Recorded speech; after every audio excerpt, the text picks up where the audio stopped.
Okay, I think we can start. Welcome everybody. My name is Lorenzo Forni. I'm the head of the Prometeia think tank, which is part of the Prometeia group.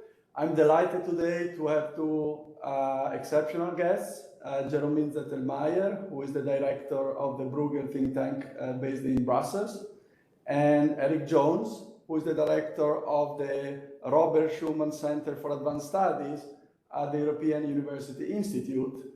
And thank you both very much for being with us today. Just a couple of organizational issues. We'll run for about an hour. Audience can submit questions through the Q&A chat option. And toward halfway, we'll try to collect some questions and turn them over to our guest speakers. Let me introduce briefly in a little bit more detail our guests. So Jeromin Zettelmeyer is actually has a very wide-ranging curriculum, MIT PhD, IMF staff for a number of years at the beginning of his careers. Then he moved to the European Bank for Reconstruction and Development for actually a number of years, and then was advisor, I guess, actually Director General, for economic policy at the German Federal Ministry of Economic Affairs and Energy between 2014 and 2016. He moved back to Washington, D.C. at the Peterson Institute for a number of years, and then looped eventually back to the IMF for another number of years, and recently has joined as a director since, I guess, last September, the Bruegel think tank in Brussels. Erik Jones, as I said, is the director of the Schuman Center at the European University Institute.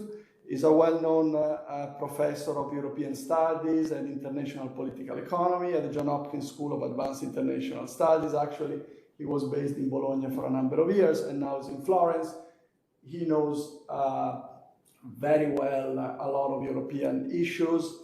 I'm not going to read all your numerous books because that would take a lot of time away from our conversation. But you can definitely check them online. So thank you so much again for being with us. So I'll start with Jeromin. And Jeromin, tell us a little bit. You just joined Bruegel, less than a year ago. And tell us a little bit, really, what has been your experience? So how did you find, the impact of the Bruegel think tank in Brussels, and what are your goals in your tenure? By now, I guess you have a clear view on what you can achieve as director of Bruegel. And this is important also to explain to our audience why it's important to follow Bruegel and why there are a lot of resources that you actually made available to the general European public.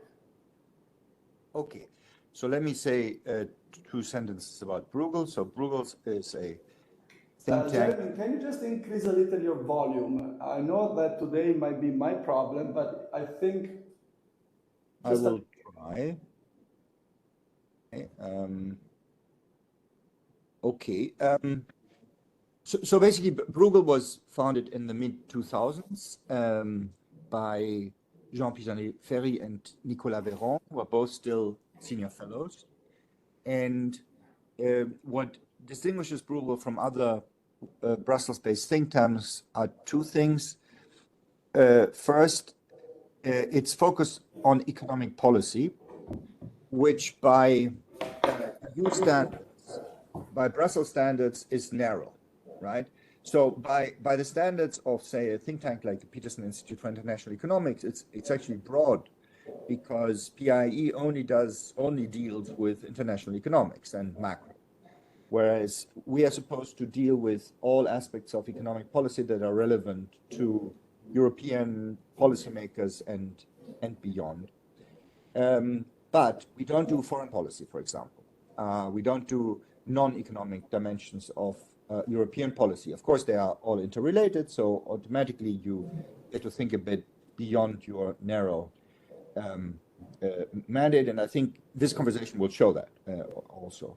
The other sense in which Bruegel is different is because of our governance structure. So Bruegel has a membership model where governments can be members, originally only EU governments. We changed the charter in 2017 to enable the UK to remain a member of Bruegel, and they did remain. So now it's essentially European governments in a broader sense that can join. But we also have corporate members and we have institutional members, and the effect of this is to have a sort of very finely balanced accountability and control structure, which is good for the independence of the think tank. We don't rely much on project funding. We have about 1/3 or so of our funding is project, but the rest is membership based. And I think the credibility of the place has to do with the fact that it's viewed as exceptionally independent. The institutions whose work we comment on are not members, right? So the Commission is not, the ECB is not, European institutions are not. My main sort of reactions coming from Washington were two. One is that, wow, this is rather a lot because it's not just macro. And when I came, it was all about energy, right? Now it's all about industrial policy, subsidies, dealing with China, responding to the IRA, economic security, these types of topics. Energy is still in the background. Decarbonization, climate is, of course, very important. So all issues that are a little outside my comfort zone, even though you do learn. And some of these issues had precedence in the previous 5 years, and I dealt a little bit with them at PIE.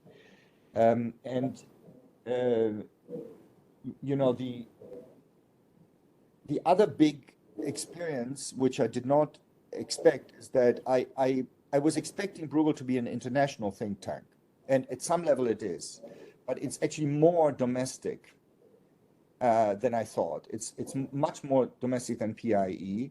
It's a domestic EU think tank, right? So unlike places like PIE, which were created with a little bit of exaggeration to distract US policymakers from an obsessive focus on national US affairs, Bruegel is part of the Brussels loop, essentially, of the bubble to some extent, right? So we contribute to forming and public opinion of policies here. Yeah, thank you so much. But you see, seen from the perspective of Italy, for example, where the debate is a lot, I was discussing with Erik before, is a lot focused on internal issues. Even, broadening up a little bit the scopes at the scope of the European level is already, a step forward. So let me ask briefly a warm-up question on Europe. So generally, then we'll delve into more into specific issues. But in the recent, let's say the von der Leyen Commission experience has been trying to put forward a lot of European measures, especially on climate and issues like that, and a lot of support for Ukraine. And so, but lately, that's my feeling, is that actually this unity is something it's struggling a little bit more, to achieve further results. Is this impression correct in your opinion, and what might be the reasons for that? So I think it is correct to say that there have been divisions inside the Commission and between the Commission and member states in the last 12 months, I would say, particularly on economic policy, that were not there in the previous period of the mandate, and this has two reasons. One reason is that, particularly initially, when Ursula von der Leyen made sort of decarbonization the signature aim of her presidency, there was a lot of agreement, right? This is certainly as a target, as an aspiration. This is there's no way around this in Europe, and of course she was building on the work of her predecessors and so forth. So it is, in a sense, a relatively easy target to agree to, particularly if the measures that you're supposed to do to reach that target can be spread out somewhat over time and are outside the current political cycle to some degree. And then the other reason why there was a lot of unity is that we were responding to very drastic common shocks. So the first, the pandemic, and then the invasion of Ukraine, right? And on the invasion of the Ukraine, I belong to those who were surprised by the speed and coherence of the European response, the fact that, countries like Germany traveled quite far from where they were initially on this, and so forth. Now, the disagreement comes from two angles. One is that we then quickly discovered that although the energy crisis in particular was a response to a common shock, and although the exposures to the energy crisis were not aligned along traditional sort of north-south divides at all, right? So it now seemed that a country like Spain was in a very strong position, a country like Germany was in a very weak position. So in some sense, the reverse of what happened during the Euro crisis. Nonetheless, to the extent that the response to the energy crisis required fiscal instruments, we were back to the old divisions, right? So fiscally strong Germany going ahead, doing its thing. Some countries arguing for responses like energy price caps that, arguably made less sense, but had this wonderful property that they were not costly in a fiscal sense for governments, right? So the whole response to the pandemic, basically then, to the energy crisis, led us back into some of these fiscally determined tensions. And of course, those tensions are mainly across member states, but they also affect the Commission. And then the other big source of division was basically the reaction to the Inflation Reduction Act in the US. And part of the reason for this divisions is again fiscal, right? Because some of this is about the subsidies response, and the question is, who gets to provide the subsidies? Do we need to relax the state aid regime? Yes or no? Who will this benefit? Do we need more resources at the European level? So again, it's sort of this intersection with the fiscal dimension. But part of it is also that we are generally in new territory where there's a feeling that the traditional EU economic policy model is, I wouldn't say no longer works, but it's certainly insufficient to deal with some of these new challenges. And then the question is, do you completely throw it out? Do you amend it?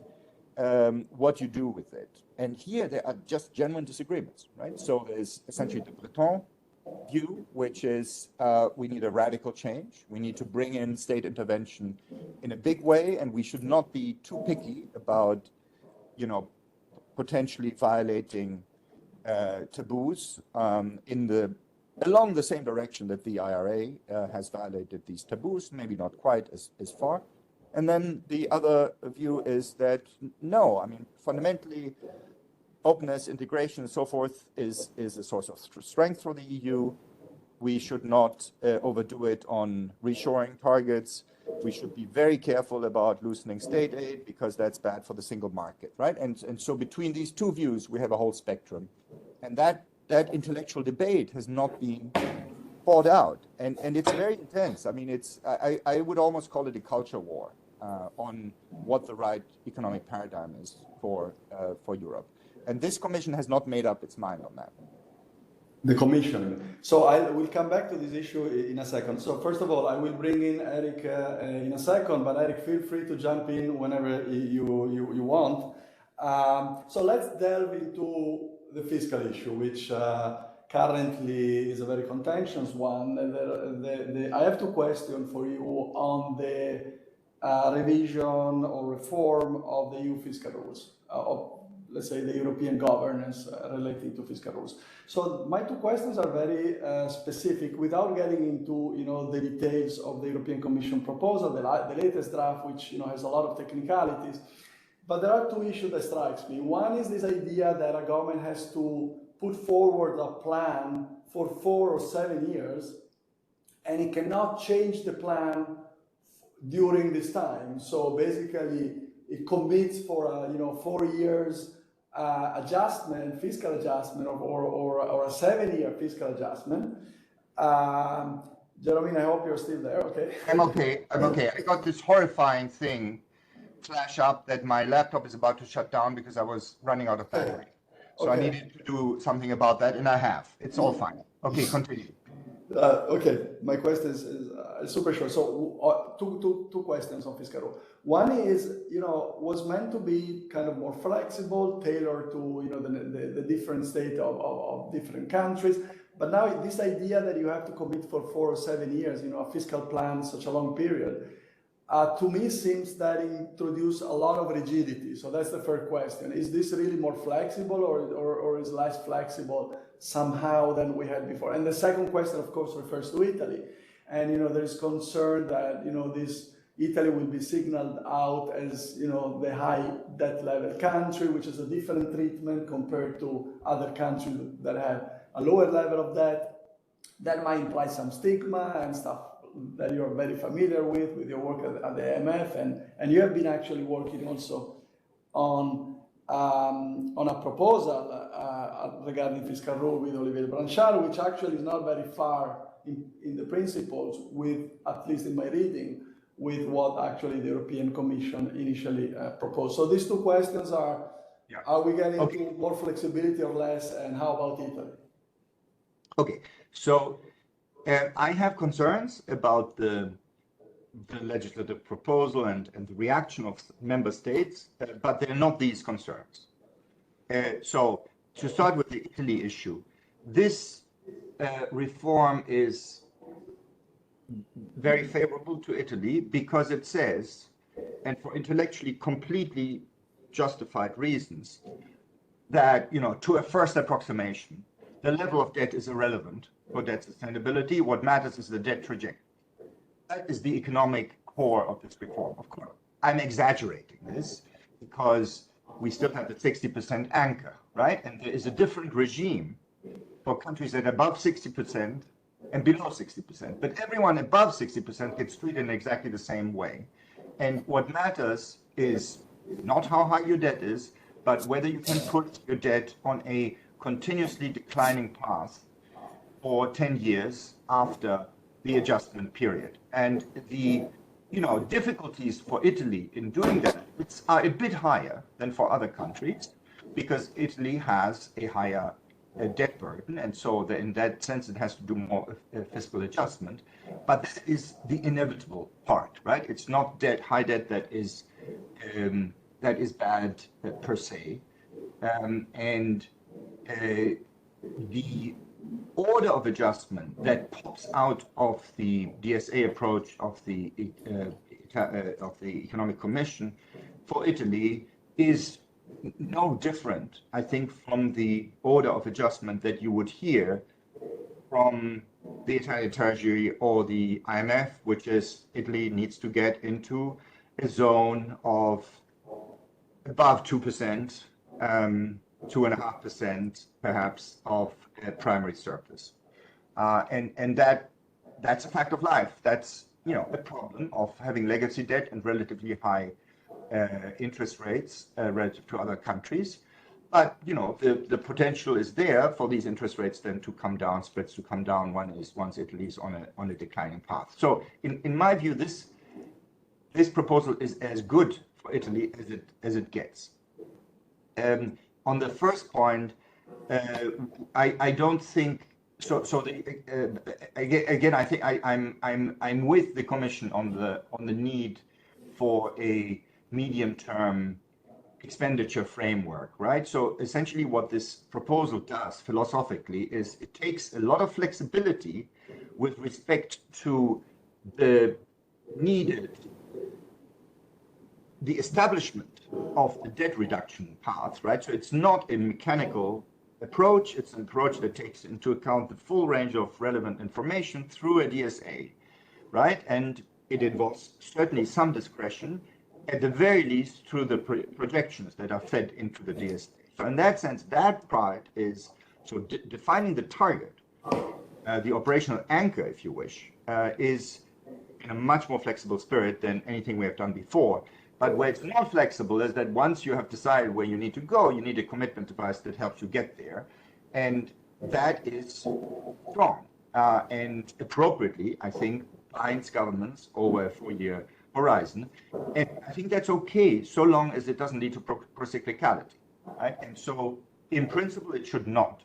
The somewhat worrisome thing is the so-called safeguards that were introduced by the Commission in the legislative proposal, because those could potentially lead to procyclicality, and that I can say a little more about if you want to. Definitely. I'm still a little bit concerned about the 4 years, 7 years plan, that because this goes even beyond the political cycle. So you will have government changing and that have to stick to a plan made from by a previous government. But maybe you will have something more to say about that. Let me move let me move to the question of whether we are close to a deal or not, whether we have really to expect this new agreement to come into effect from next year, or there will be some interim period or something like that. And on this, I'll listen to Jeromin first, and then maybe Erik will have something to add. So what is your view? Do we have to expect this new deal to be finalized in time for being effective from next year or not? So I think the deal will be finalized, in a political sense at least, by the end of this year, which means that it will come too late to guide, at least in a legal sense, Commission surveillance and member plans for next year, right? So the budgets that will be submitted to the Commission in the fall, I mean, they're almost ready, right? They're being prepared during the summer. And by the time the Commission comments on them, the new framework will not be legally in place. And so, better or worse, there will be some sort of transition year. So effectively what will happen is that I hope that some of these plans will be drafted in the expectation that the deal will come into effect. But I don't think it will be legally in effect yet. So I think 24 will be a transition year, and then legally it will get into effect. It will be effective in 25. Erik, do you want to add anything about the political landscape that is behind this negotiation? If you can add some comments on that. I would just say three things. One thing, Lorenzo, I understand your concern about the current government being committed beyond its political mandate in this 4 to 7 year framework. But let's not forget, the rule system that we have already implies those sorts of commitments in a big way and for a longer time period.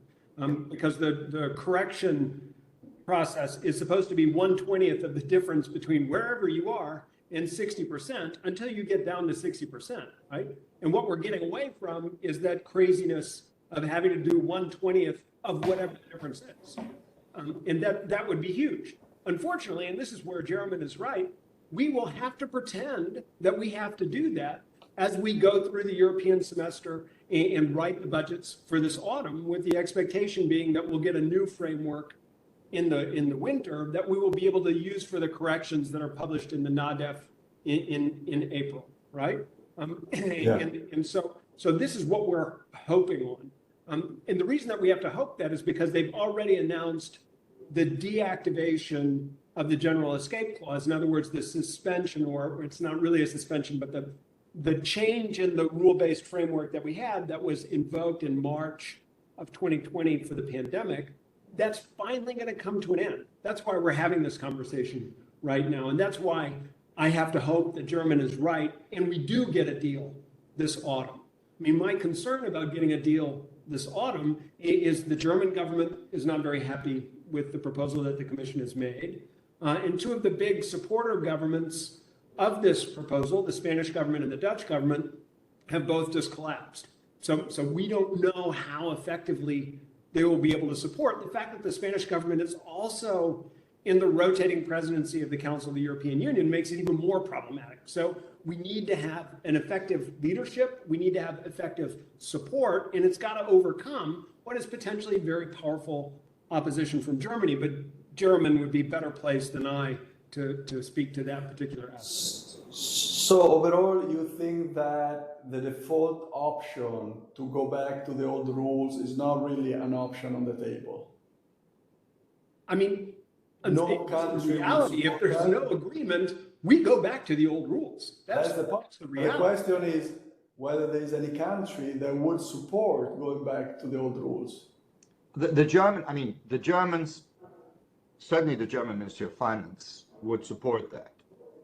But everyone understands that if we go back to the old rules, or as they would say, the current rules, okay, then they're not going to be implemented very well. I mean, it will not be a happy return. Right, definitely. Okay, any other comment on these fiscal rules, or do you have any other issue that concerns you? Just one. I mean, you should remember that the last time we had these kinds of conversations, it wasn't the German government, but the Dutch government that was playing the really difficult role. So the fact that the Dutch Minister of Finance, Sigrid Kaag, has been so supportive and so creative, I think, in suggesting new frameworks is worth noting. What's going on in Dutch politics right now is very worrying as a result, because it could go back to that much more conservative framework in understanding the way economic policy coordination should operate. And I think that would be a big loss for those of us who believe that this European macroeconomic policy coordination should operate in a flexible manner that has lots of national ownership. Right. Let me give you one observation which you can interpret as an argument for optimism. There is a significant negotiation dimension in the next few months, which is not really so much negotiation across member states, but negotiation between member states and the Commission. So the Commission has still, in the legislative proposal, asked for a lot of power, more power than it used to have.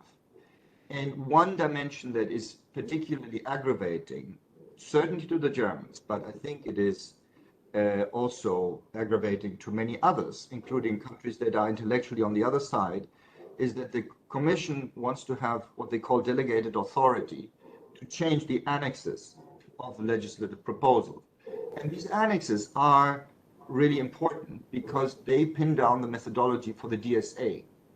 So there is a dimension of this for compromise, or for finding a solution which has not been properly exploited, which is to what extent is the DSA methodology that's at the core of the proposal, and this is not really in dispute. Even the Germans concede that this will be at the core. To what extent is this a common thing, a methodology that is mostly on automatic pilot that can be implemented by any member state? It's on everyone's computer, you just push a button, everyone knows how this is estimated, or to what extent is this a black box sitting in Brussels? Right? So the Commission doesn't say it will be a black box sitting in Brussels. The Commission says, well, you know, it's our methodology, it's what we have been using, right? This is written in the annex, in Annex 5 of the thing. It refers to the Debt Sustainability Monitor. And by the way, we are happy to explain in more detail what this is, and we will be more transparent. This is what they're saying. I don't think they have gone through the full step of saying, well, we are willing to have a discussion about this methodology with the aim of really creating a level playing field between member states and the Commission in their ability to implement. Yes, that would be an important step. By the way, just for our audience, the DSA is the debt sustainability analysis. When I was at the IMF, I was in the fiscal affairs department. I had to do DSA for many countries. I have to say that you can tweak it, you know, somehow, and sometimes but let's move on, because we are going to lose a lot of audience if we stay too long on fiscal rule. Fiscal rule are never a very sexy topic for discussion. So let me broaden up a little bit and come back to what, Jeromin, you were mentioning before, which is this reaction to this new strategy laid out by the United States called strategic autonomy. Basically, that both Yellen and other officials in the Foreign Affairs Department have laid out very clearly. Without explaining the U.S. strategy, but basically, it's a reaction to the geopolitical tensions, the need, to be more strategically independent and stuff like that. And this, of course, created some reactions in Europe, because part of the strategy goes through, incentives for specific industries in the United States. And you mentioned at the beginning that, Europe is very divided exactly on whether to follow this strategy or not. Can you just elaborate a little bit on where is the debate currently at on this issue? Because I remember Ursula von der Leyen meeting Joe Biden and somehow finding some form of common ground, at least in the press statement, on what to do. But then I didn't read any follow-up on that, basically. Okay, so the starting point is the so-called Inflation Reduction Act in the United States, which is a climate and tax package that is supposed to accelerate decarbonization in the US, mostly through subsidies. But it's also supposed to ensure that those subsidies ultimately benefit US workers, certainly, and US-based producers. And partly this is for straightforward reasons of, helping a political constituency that is very important for both the Democratic and the Republican parties, and Erik knows more about this. Partly, this is because in the current geopolitical climate, there could be nothing worse for the administration and the Congress than if ultimately, Chinese firms pocket these subsidies. And there's also an attempt to use some of these subsidies to de-risk in the sense of changing supply chains away from Chinese dependence, right? So that is what is in this package. So there are two, if you like, negative consequences for Europe for this. I mean, first of all, of course, we love the fact that the US is taking decarbonization more seriously. The two negative consequences were that in some aspects, and more or less even almost by accident, because Joe mentioned, didn't realize that Europeans do not have a free trade agreement with the US. It turned out that some of these measures discriminate against the EU and the UK. And on this, Treasury was very quick to correct.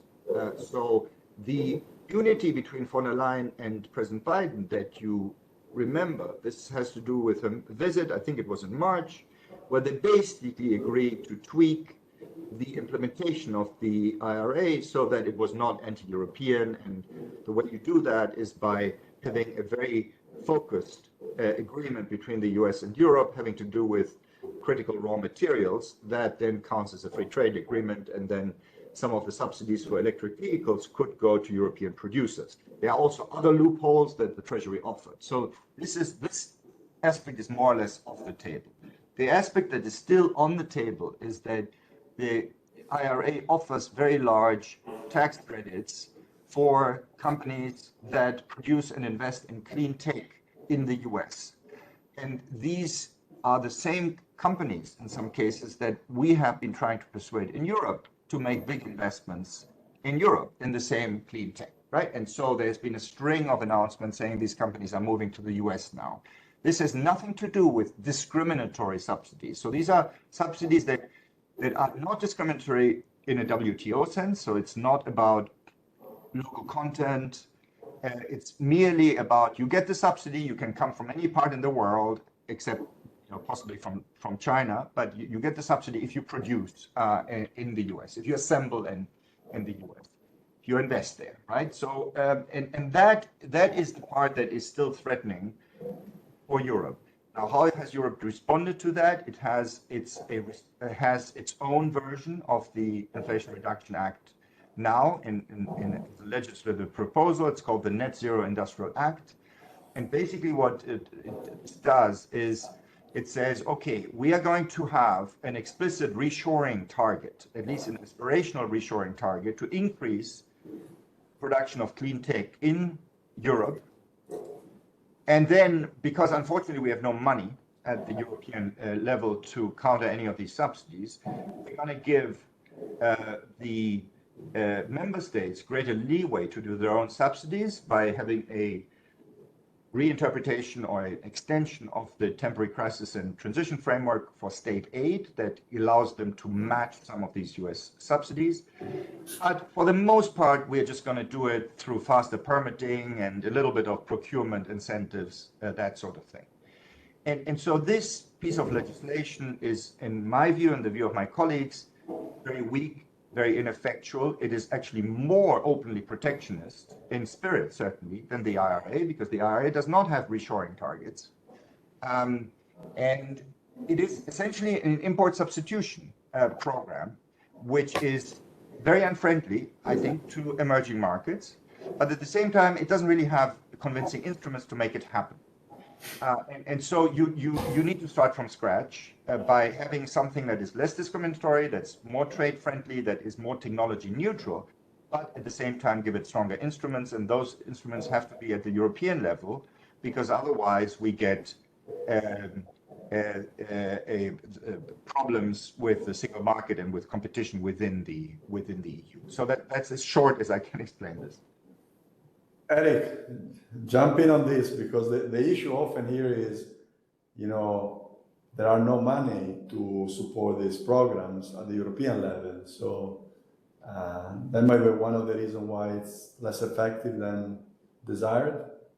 So I would only add three small things to what Jeromin said, because I think Jeromin provided, you know, the best summary of where we are in the transatlantic conversation that I've heard in a long time. And if you look at the last statement that came out of the Transatlantic Trade and Technology Cooperation Committee, that was, you can see a lot of these agenda items there in their attempts to come together. So I think that's an important thing to keep in mind.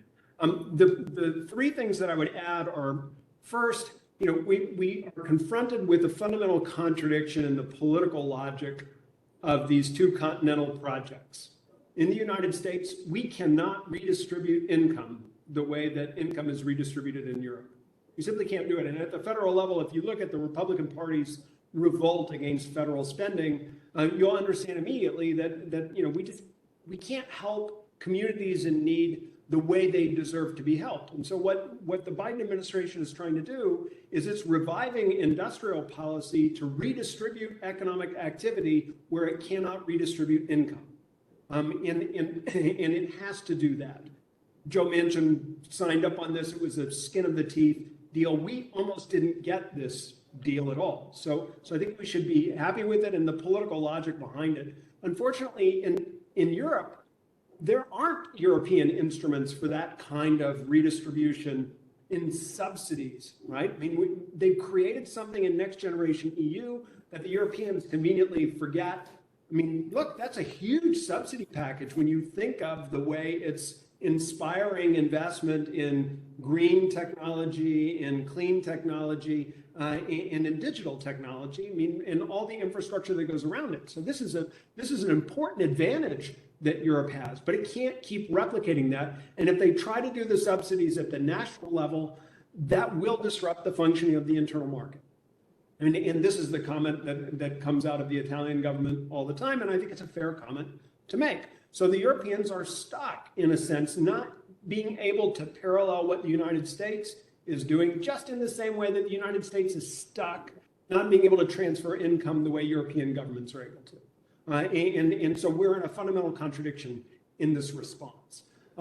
The second thing I would say is, you know, if you think about it, public money is only the start of the process. If we're going to succeed in all of this stuff, What we need to do is to use that public money to leverage private investment. And in terms of the good instruments that Jeromin might point to that Europe could use, anything that improves the functioning of the capital markets union helps to create more liquidity and so mobilize more private sector financing to go to this problem. So even smaller subsidies would be to the advantage. So there is a bunch of stuff that the European Commission could do. It wouldn't sound very sexy, but it would make it easier to mobilize private capital that's very consistent with the European model. So it's not like the Europeans have to try to be like the United States to get more bang for the buck. They can do that by being more like Europe, right? And there's some really fascinating work about how Europe's internal market is more efficient than America's internal market that I would recommend you take a look at. Because the European project, I think, is a big success. And this is the third point I would make, and maybe this is not such a small point. I'm going to channel Jean Pisani-Ferry on this. So Jeromin talked earlier about this culture war in economic policy in Europe. What you should know is that in the United States, we're having a fundamental war over economic policy between two different communities of policy advisors, the national security community and the economics community. And the national security community is what's behind this new industrial policy.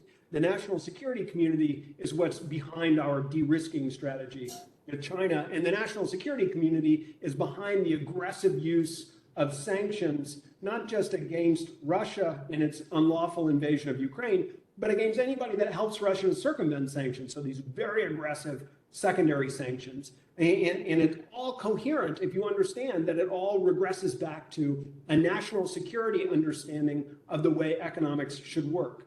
In Europe, I don't think there's a single community that believes in that national security understanding of economics. But I think slowly, piece by piece, they're convincing themselves to move in that direction. And the strategic autonomy that you talked about is part of that in an odd sort of way, because strategic autonomy extends across the industrial space. Yeah, so Janet Yellen, was laying out part of this program of strategic autonomy, and she's on the economist side, right? She's not the security, part of the international security group. So this is spilling over this thinking to economists as well. So, but let me understand one point. Why do you think Europe, with its common market and competition on specific strategic issues, can do better than through specific incentives, specific protection of strategic industries? I mean, the point I was making is, if you look at financial market integration in Europe in 2007 and compare it to today, by any measure, you'll see that financial markets are more disintegrated now than they were in 2007. Now, it was much worse in 2009, 2010, and it has got better, but there's still a lot of integration that needs to take place to mobilize private capital. And that's before we begin to talk about the various impediments that you have to capital mobility from one country to the next. So you could use your capital much more efficiently than you're doing right now by just strengthening the capital markets union part of the project.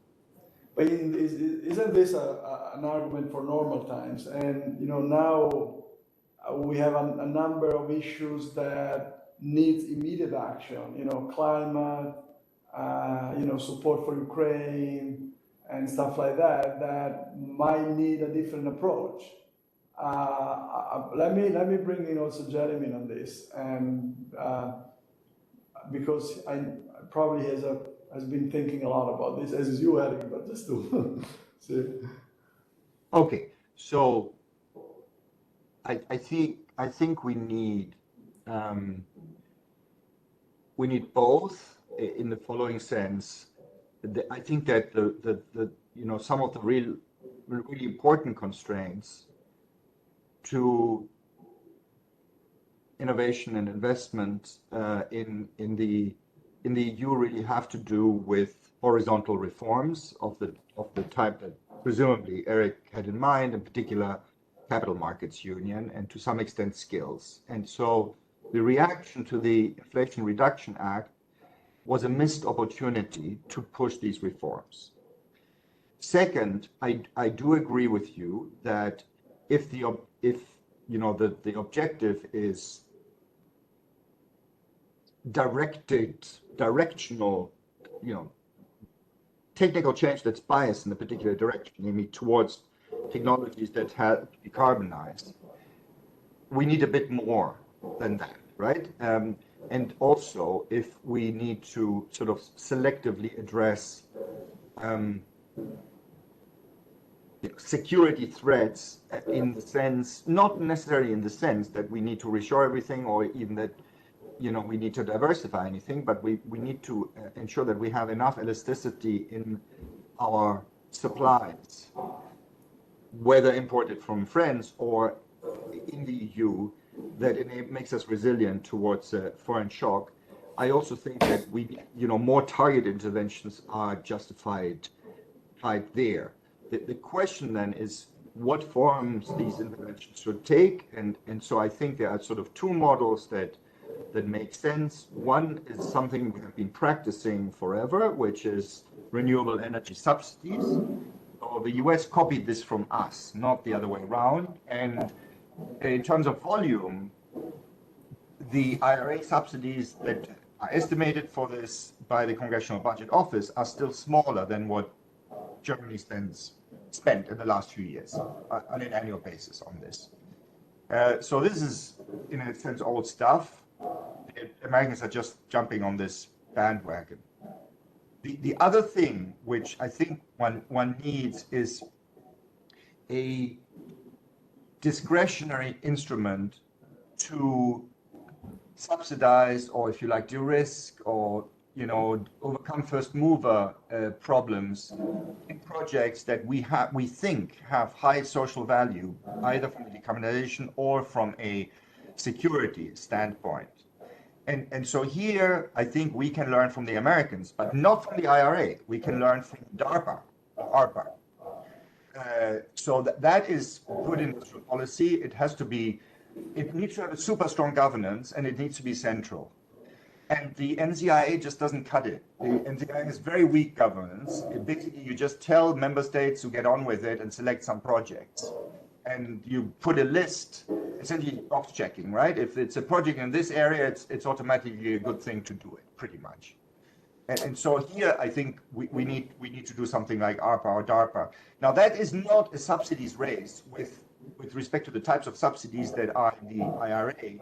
So the type of subsidies that are in the IRA that I would not copy are not renewable energy subsidies. They are these per unit of production subsidies for particular technologies that are not necessarily at the frontier. So those subsidies, I don't think have any justification. So this is pure protectionism, or just it's the political economy argument that Erik made. It's a hidden form of income transfers across U.S. states. That's what it is, and that makes no sense. I don't think. In Europe. Jeromin, I have to say that listening to you, I was not really uplifted on the prospect of Europe of tackling, these important issues. But let me bring in a question from the audience, which is related to whether there is any chance that any of this is going to come, into effect before the European election. I mean, are we already, running to, a political campaign for the next June European election? So all this is just positioning, or is there any hope that any agreement is finalized, for example, on this Net Zero Industrial Act or part of it before the European elections? Absolutely. I wish it wouldn't be finalized, but it will. So I think both the Critical Raw Materials Act, which is philosophically in the same camp, but for reasons that I don't have time to explain, is less bad. It's a better piece of legislation than the NZIA. The NZIA, I think they will both be passed. And it's just the NZIA will be passed with significant modification. And I would like these modifications to go quite far. In the end, I think it will be half-baked because there will be no real money behind it. There will not be the centralized European governance will not be behind it in all likelihood. I hope it will be stronger than what's in the current package, but it will be an incomplete and probably weak piece of legislation, but it will be passed. And I think the other one too. So I mean, one thing you cannot accuse the von der Leyen administration is sort of lack of, legislative initiatives. I mean, they're constantly reacting in super speed, right? And for the most part, it's good. But in this case, they have gone too far, right? It's been too fast. It's not thought through, and hopefully it will improve in the legislative process. But I'm pretty sure it will be passed. Erik, what is your opinion about that? And it will be passed with state aid, I mean, at the national level, or with some common resources? No, I think just as Jeromin is saying, there's a whole raft of legislation that's got to go through the European Parliament and through the ratification process that will be done in the course of the next 4 months, and then we'll go into the campaign season, and there'll be a long period where there's a lot that does not get done, and that's why it's problematic that it's not a good piece of legislation, because there won't be the political will or the administrative capacity to fix it after the fact. And I would just underscore that this year is really important. This is also the year when we're going to have to put everything for Next Generation EU under contract, right? And you were saying, will this legislation get passed before the European parliamentary elections? I was thinking, is Italy going to get the third tranche of funding before the next European parliamentary elections, right? We have a lot of stuff that needs to be done, and the bureaucratic machinery is already overburdened. And I think this is the things that has me concerned. The creativity of the Commission is not in question. Its ability to implement is a different order of magnitude. One point that I missed in this Net Zero Industrial Act, or less relevant, I think, for the Critical Raw Material Act, is the funding part. So are we still thinking about national budget supporting those rules, or is there any EU resources that are going to be provided? No. So there was talk about I think it was called Strategic Autonomy Fund or something like that, which is mostly about repackaging existing money, and then there is a hope that this will then somehow get fresh money, but after the election. Okay. So that there's no fresh money in the NZIA, and remember also that on the funding part, the NZIA the state aid stuff is separate, right? So the NZIA just sort of calls on members to be helpful to these priority projects, and then it wants to create like some sort of financing platform. But this is not about fiscal transfers. This is about somehow making the financing easier, the coordination idea. I'm not exactly sure what they have in mind, how they want to do it.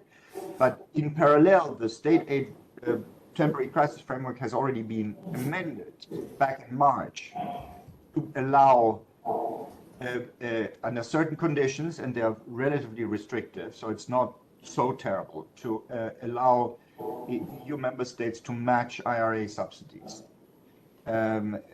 Again, under conditions, there have to be several member states that benefit, or it has to be in a structurally weak region. And then there's also a little bit of a general loosening.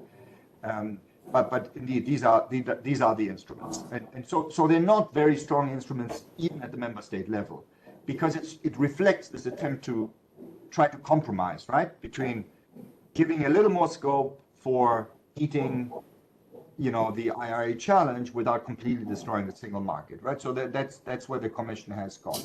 Got it. Thank you so much. So we are actually moving towards the end. We have a few minutes left. So I think it would be important to touch upon the issue of the war in Ukraine and what is happening under the surface.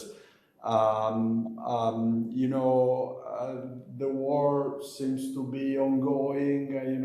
This attempt by Ukraine, to gain some territory back is moving very slowly. And there's this issue of both, army on the ground and weapons and stuff like that. And that somehow they will need much more. There's been a NATO meeting, there's been contentions, how do you see, the next 12 months unfolding on this issue at the European level? Let me start with Erik this time.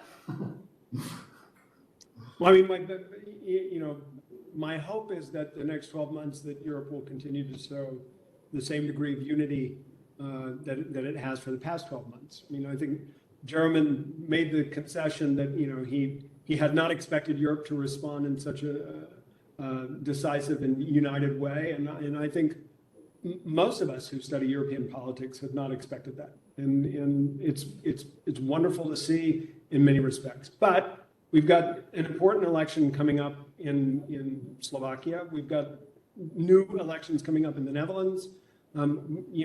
These are all places where there are political movements that are less attracted to supporting the war and more concerned with domestic political considerations. And we need to hold this coalition together. I say that as an American. In the United States, we have elections coming up as well. And if those elections go to the Republicans, then I think the fracturing of the coalition in support of Ukraine would be very soon to follow thereafter. And I think that would be something to worry about. So is Europe prepared to support Ukraine with less support from the United States? The short answer to that is no. I mean, I think they will do what they can, but I think the Ukrainians themselves will face a body blow in terms of their ability to continue this mobilization effort, because they are basically using up their munitions at very close to the pace at which they're receiving it, right? So it's not like they have some huge stockpile that will carry them forward after that. And of course, that's the Russian game plan, is just to play this out for time, since they're not winning any other way. Jeromin, do you have any comment on this issue? Nothing to add. Okay, so let me Mm-hmm. let me end up, since we're talking about Europe. We have just a couple of minutes left. Unless you have any issue that you want to raise to me or to each other, or questions regarding Italy, but Erik knows a lot. He lives in this country, so would be in the run-up to the European elections. I was realizing, it's in a year time, even less, and I have no clue or very little information on what exactly are the positioning of the parties within the European Parliament. For example, even the Italian parties, how they're. Okay, Erik, please help us. No, this is an excellent question.